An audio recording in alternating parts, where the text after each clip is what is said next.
So hello, good afternoon and welcome to our DVD for the EMEA Core Values in Dublin in Ireland. My name is Monica and I'm the HR Vice President for Teleflex, and I'm here with Jean-Luc Dianda, our President. So today what I'd like to do is just update you, Jean-Luc, on our progress on the EMEA Core Values project.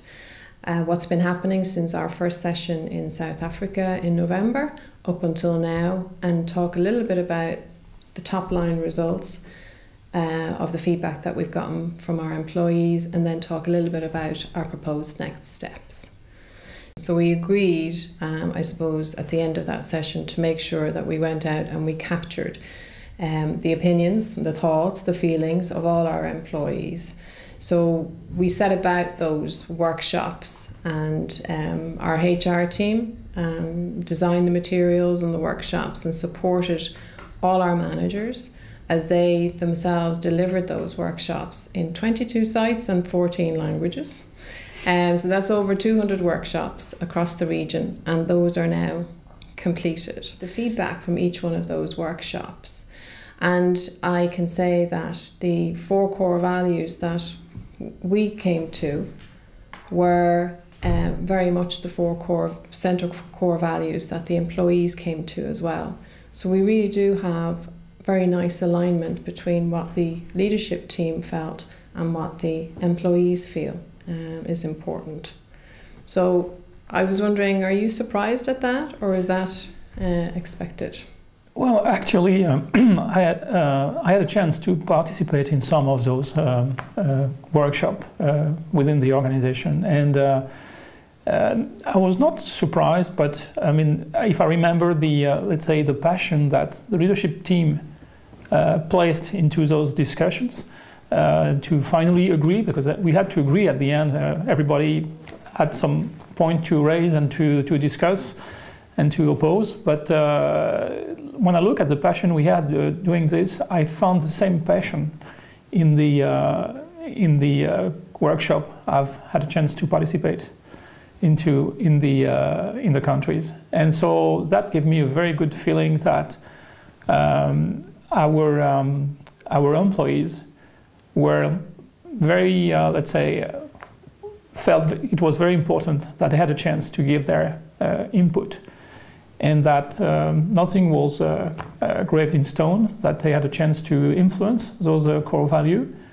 But at the same time, I was happily surprised that their input was very similar to what we had agreed on as a leadership team. Yeah, okay.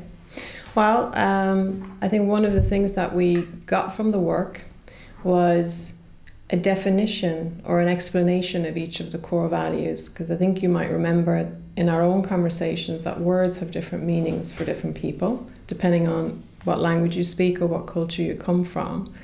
So what we've gathered from the feedback from the employees is a nice way of defining each one of those 4 core values, which will help us, I think, in communicating them to new employees and to continue to communicate them to our existing employees. And we've also captured all the words that people associate with each of the core values. So in future, when we talk about one of them, we'll be able to show an explanation of what we mean by that word, and then all the descriptive words that our employees have suggested.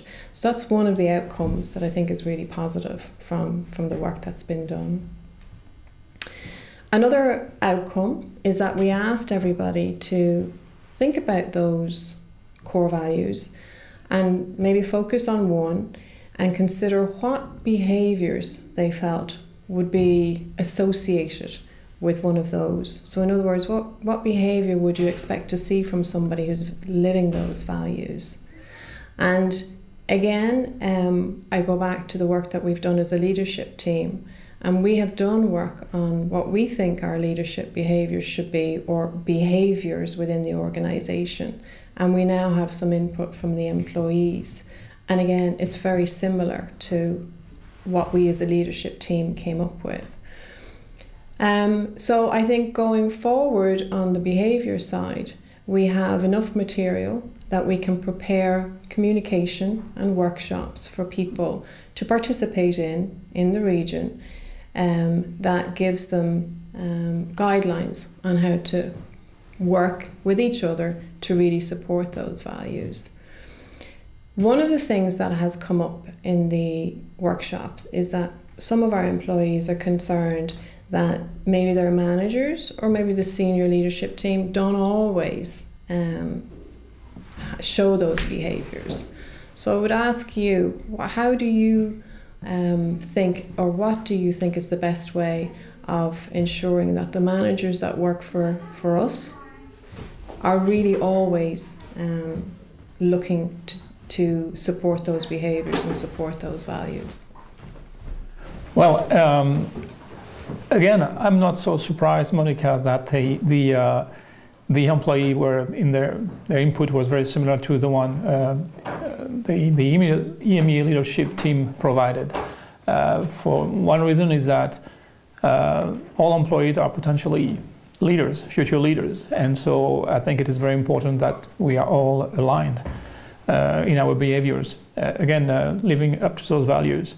When it comes to the leaders and the leadership, especially the leadership management team, I think it is very important that we lead by example. Mm-hmm. And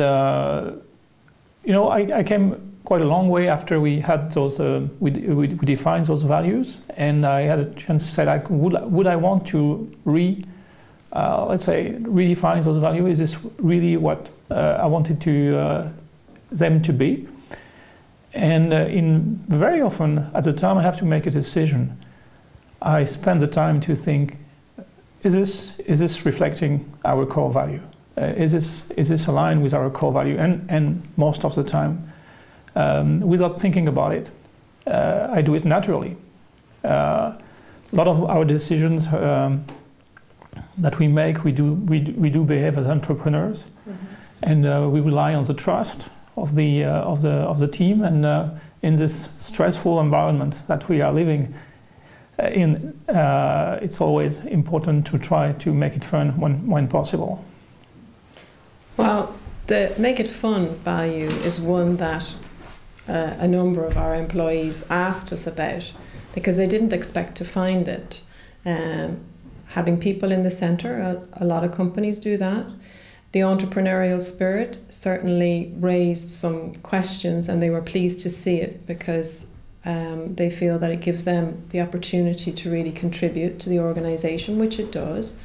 And building trust, I think, is for all of us, came through very strongly, that it's something that's important to us at work. But make it fun was one that they were a little bit surprised at.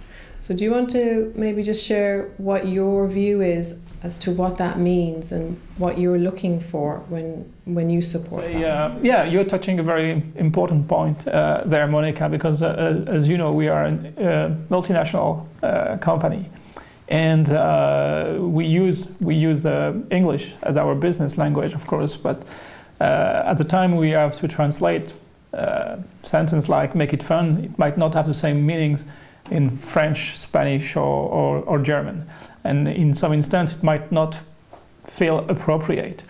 So yes, it was interesting to observe how people would react to seeing this as one of the 3 core values of the leadership management team. And it was important, I guess, to be able to clarify that it was not about making party and partying in the sense of like some people would see it.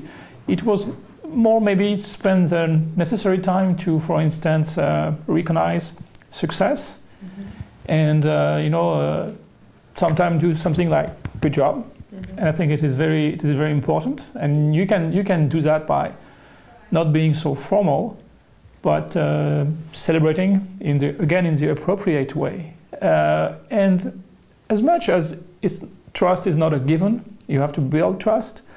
Fun in itself, you have to make it fun, which means that you need to turn some of the things we are doing on a daily basis on, let's say, anything but routine, approach. And so you might want to spend the time to say, you know, can't I do my job without having fun or making it fun? And I think when you have success, you should really spend the time and have fun and realize that you have achieved a lot. Okay, great.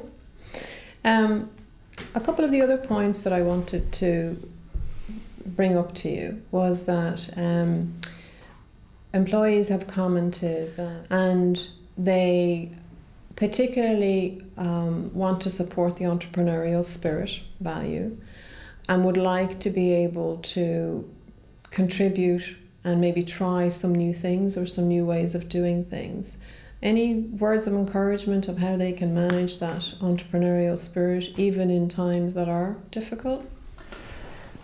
I would say this is part of the entrepreneurial spirit, to be able to achieve what you have to achieve with the current resources. I think any individual who has been into an entrepreneurial, let's say, stage knows that you cannot have as many resources as you would like to have, and you have to start somewhere. And also in some difficult time, you might not have the possibility to add resources. Nevertheless, I think at the time we want to achieve something, we should always ask ourselves, can I do it differently? Can I challenge the status quo?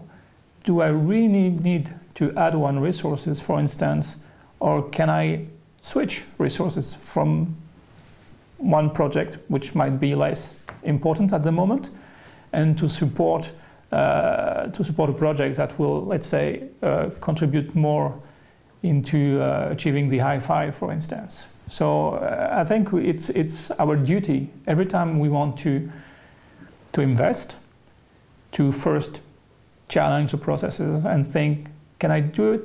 Maybe I'm able to do it differently, and the fact that I'm able to do it differently might free up some resources or some budget, some investment.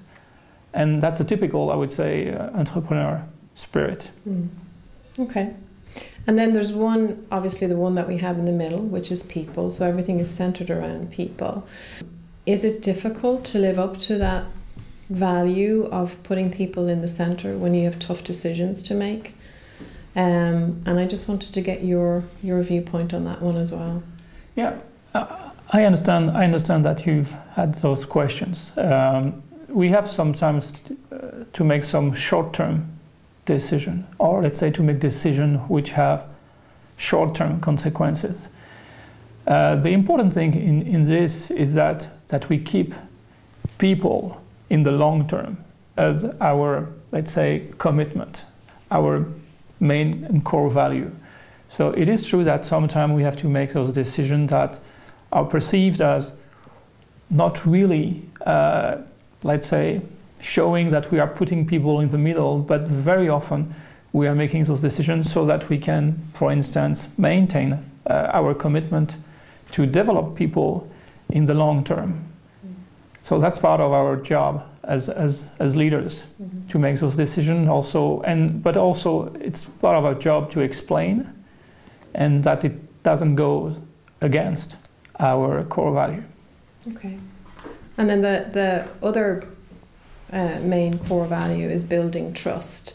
And I know when we spoke in South Africa, we thought about trust as a word on its own. We talked about different concepts of trust, and in the end we finalized on building trust, because our view at the time was that it is something that's always evolving, and sometimes things can happen and trust can be broken. But to continue to build it and to continue to focus on it will put us in a situation whereby it's always something we strive towards. And is that still your view now, 6-7 months later? Absolutely, absolutely. You know, we are again working for an international organization, and knowing that we have to get some kind of control in place.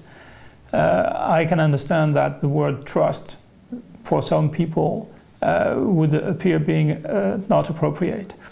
I think in building trust, building is also a very important word, And what we should understand when we say building trust or trusting somebody is trusting somebody doesn't mean that this person cannot be wrong or cannot fail. That's not that. If trusting people is just giving him a chance to, let's say, develop his project, for instance, and if he was wrong or if he failed, I mean, we all learn from this. Doesn't mean that we are going to take away the trust we had in this person. Thank you. Okay, well, they were some of the things that I wanted to highlight to you. We've spoken a little bit, you and I and the rest of the EMEA leadership team, on where do we take it from here. So the next steps really for the project team is to take that feedback around the behaviours and to bring that to our employees and share that with them in the same way as we shared our values work, and also to update them on where we got to with the values work. Show them this video, give them an opportunity to hear from you what you think about the core values and where we are. So over the next half year, we'll be spending time going back out to the region, back to our people managers, and have them work with their teams to talk about behaviours and to look for a commitment from employees and from managers as well as ourselves as leaders to really live the values and demonstrate those behaviours, because that will allow us to have the kind of culture and the kind of working environment that we really want. So there are our next steps. And we'll call on you as we go through the journey, and we'll ask you to participate in those workshops where you can, because that's been really valuable over the last 6 to 8 months. So I turn it over to you maybe to just have any final comments that you want to make on project to date and what we're looking at for the next half year. Well, again, you are touching a very important point. I think this is an ongoing process. And again, it's about building trust and reinforcing those values. We have constantly new people joining the organization that we need to update on this. But we are also people that are normally, let's say, caught into the day-to-day activity and would have a tendency maybe not to reflect enough on those. So for me to support you in this, or that you have to call on me, is not at all a problem, because I really live up to those values. And it's nothing, let's say, making an effort for me. It's easy. I really live up to those values. And I hope that one of the most important things is that we get all our employees convinced about that and align on this, and that every manager should be able also to convey this message and make sure that those core values are expressed on a regular basis. Great. Okay. Well, thank you very much for your time, Jean-Luc. Thank you, Monica. I look forward to the next number of months, and I just want to take a short moment to say thank you to you and the leadership team and the EMEA HR team, because it started there back in November with that team and the strong support that this project has had from that team, from the HR team, and now from every site in every country has really made it what it is so far. So thanks to everybody, and our journey continues. Thank you, Monica. Goodbye. Thank you.